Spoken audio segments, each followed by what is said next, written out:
Samantala, tiniyak po ng kapulisan ang seguridad ng mga bangko at iba pang financial establishment sa bayan ng Lingayen sa pamamagitan ng serye ng pagbisita sa mga sinasagawa sa iba't ibang bangko, sanglaan, money transfer centers at pautangan sa bayan.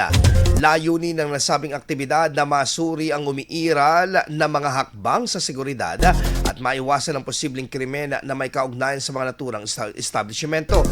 Kabilang sa tinututukan ng mga pulis ang kondisyon ng paggana ng mga CCTVs at alarm system, gayon din ang kahandaan ng mga security guard.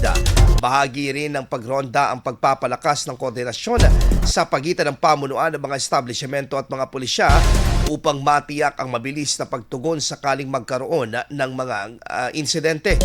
Ayon sa pulisya, mahalagang mapanatiling ligtas na ang kapaligiran sa mga financial establishments upang maprotektahan ang publiko at masuportahan ng maayos na daloy ng aktibidad pang-ekonomiya sa bayan ng Lingayen. IFM News. IFM News. IFM News.